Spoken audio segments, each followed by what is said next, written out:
A man boarded a plane carrying a briefcase.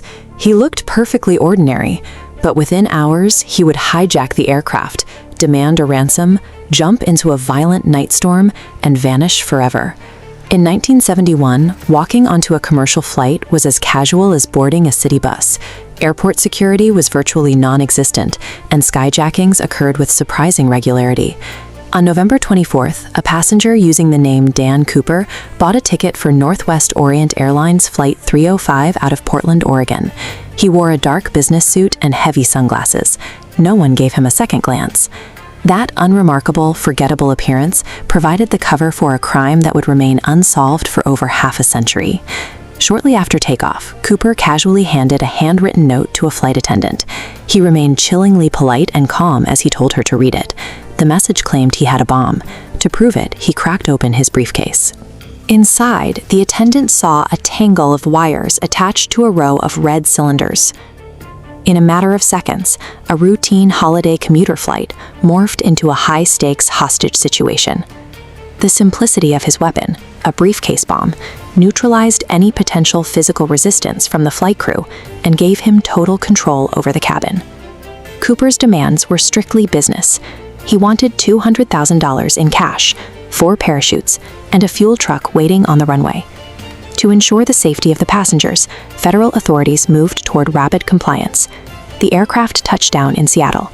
In a tense exchange, the passengers were released, the ransom and parachutes were brought aboard, and the plane was refueled.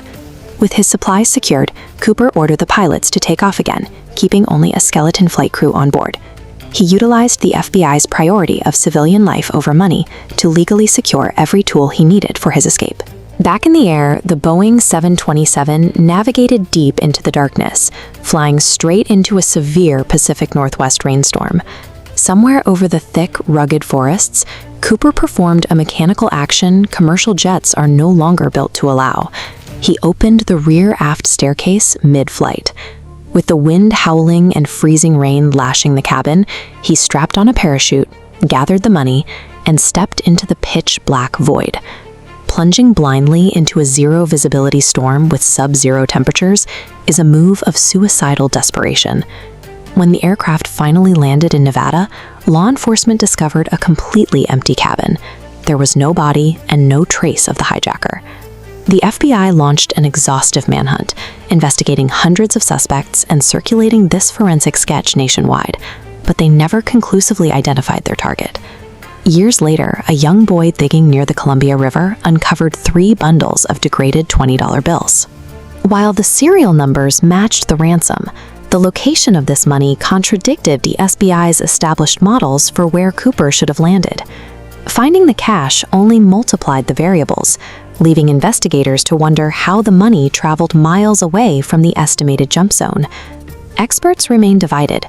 Some argue he was a military paratrooper who navigated the wilderness, while others believe he died the moment he hit the ground. Because the FBI failed to recover a single footprint or a positive ID, the hijacker transitioned from a federal fugitive into a figure of American folklore.